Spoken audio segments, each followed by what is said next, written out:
Harlem Heat. Booker T and Stevie Ray, they are the latest inductees announced for the class of 2019 WWE Hall of Fame. Booker T now joins Ric Flair and Shawn Michaels as a two-time Hall of Fame inductee. He went in solo back in 2013 and was inducted by his brother. Now his brother gets to join him. Actually, I think when Booker went in, I believe that was the year they were at MetLife for WrestleMania. In the same place that Booker went into the Hall of Fame and his brother inducted him, they now both go in. They've won 14 tag team titles in their career, 10 in WCW, 3 in Global, and 1 in Booker's Reality of Wrestling promotion 4 years ago. They used to be the Ebony Experience under the late Gary Hart. Sid Vicious is the one who really gave them their big break. And Harlem Heat, or at least I've heard Stevie Ray back that story up and give Sid full credit for it. Sid was the one, he saw them on television. Sid was working for WCW at the time.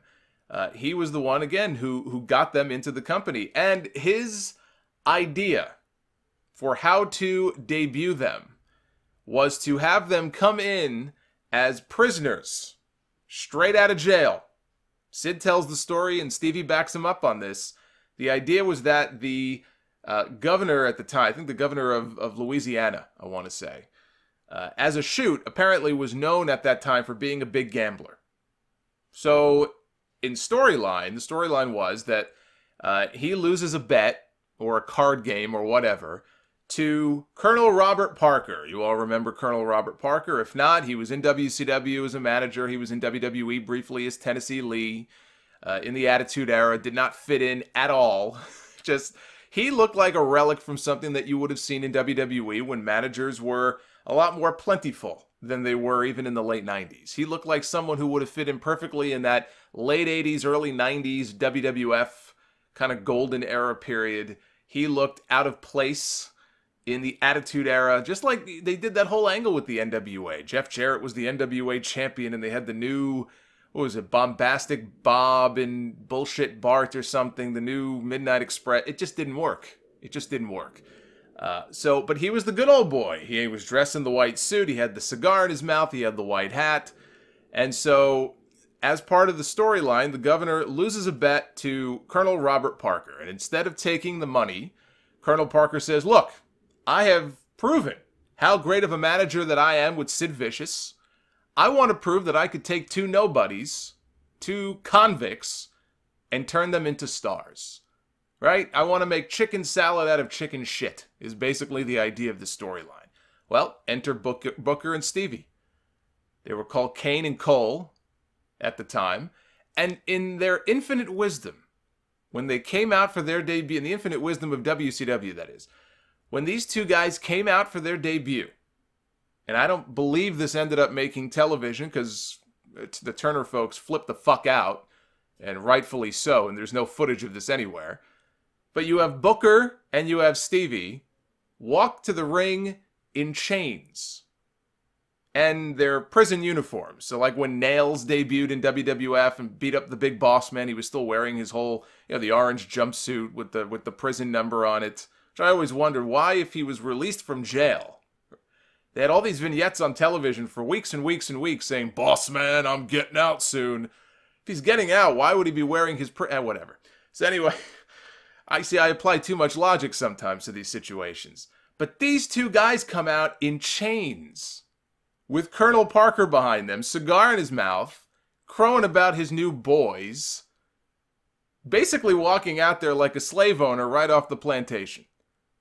It sounds awful, just talking about it. The fact that they actually sent them out there like that, that nobody thought to stop them before they went out there, even then, even for that time, because I don't want to hear, well, it was a different time. No, even for that time, is absolutely mind-boggling. Just mind-bogglingly stupid. So that got dropped real quick, because of course they realized, well, why the fuck are we doing this? So there were no more chains, no more prison outfits, and they became Harlem Heat. They put Sister Sherry Martel with them as their manager. 10 tag team titles in WCW. Now, years later, when Stevie was out with an ankle injury, Booker got his first singles run. He won the television title a bunch of times. He had that great best of 7 series, the best series of matches, I think, maybe of his career, certainly of his time in WCW, with Chris Benoit, which unfortunately, if they ever make a Booker T DVD, I guess we won't be able to see that on there. Or maybe we will. I'm guessing not. So Stevie then, when he was back, he ends up forming his own faction. And they called themselves Harlem Heat 2000. Booker is not part of this.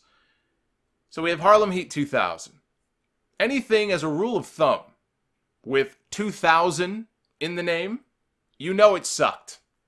Techno Team 2000, LOD 2000, WrestleMania 2000, and Harlem Heat 2000.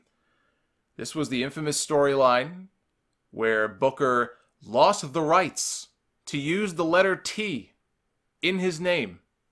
He was feuding with Ahmed Johnson, who they were calling Big T at this point, emphasis on the word big, over the rights to the letter T. They even brought in Clarence Mason. Remember him? From WWE. Here they called him, I think, Mr. Biggs or something to that effect. And he threatened Booker with a copyright infringement lawsuit if he continued to use the letter T in his name, because Booker T, you see, was part of the Harlem Heat Act. And they owned Harlem Heat now, not him. He was no longer part of Harlem Heat, so therefore he could not call himself T. I guess Booker was fine. Maybe they thought he was using it as a descriptive term. I don't think Booker T was ever booking in WCW, but he could not use the letter T. This was a real storyline. WCW had these guys feud over a letter in the alphabet. WCW would be DOA 2 years after this. LOL. So, Booker reverted back to his old G.I. Bro gimmick. He used that very early in his career.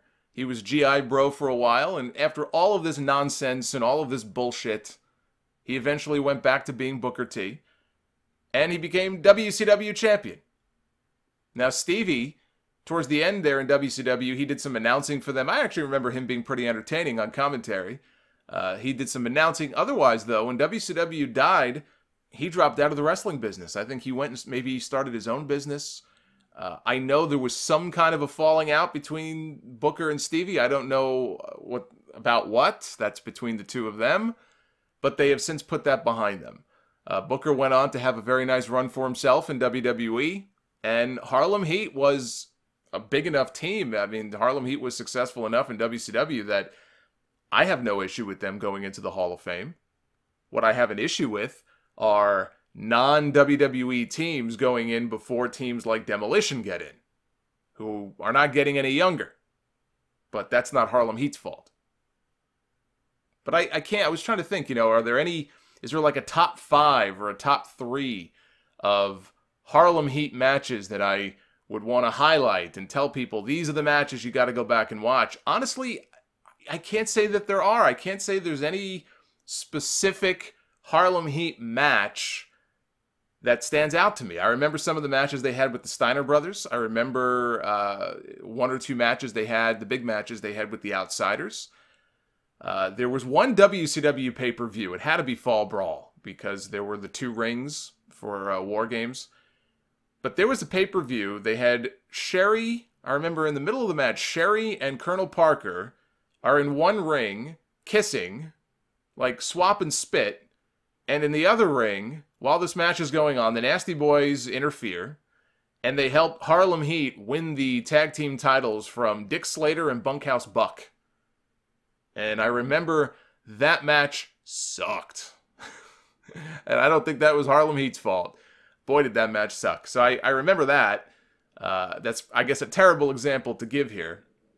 But they also have the distinction, Harlem Heat does, of having probably, I would say, the most anticlimactic title win that I have ever seen, or certainly one of them. It was on Nitro in 1996. It was Harlem Heat, the Steiner brothers, and Sting and Lex Luger. And I want to say Sting and Luger were the champions at the time.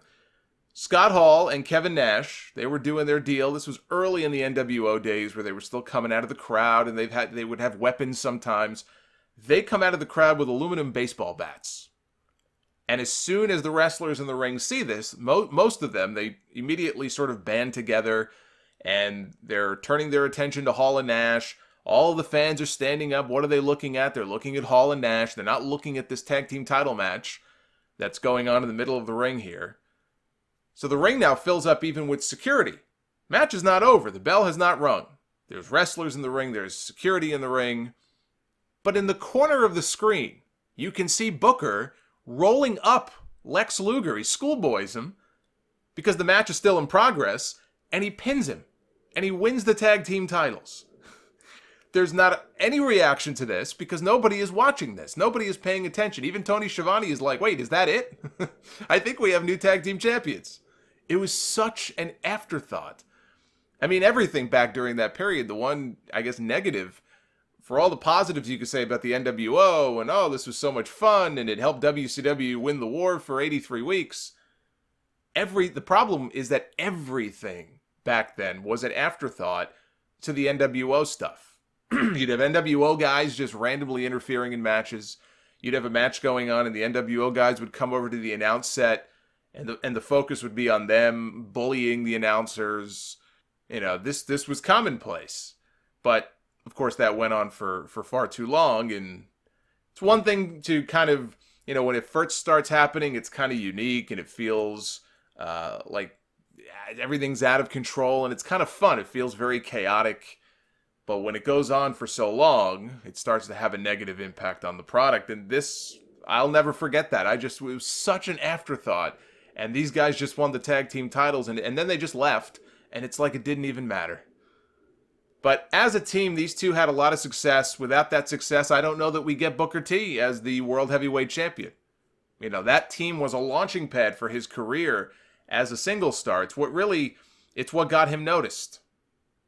And the only other thing to say is, might I suggest Hulk Hogan as the one to induct them? That way, when they walk out on stage, he could say, Booker, I heard you guys were coming for me.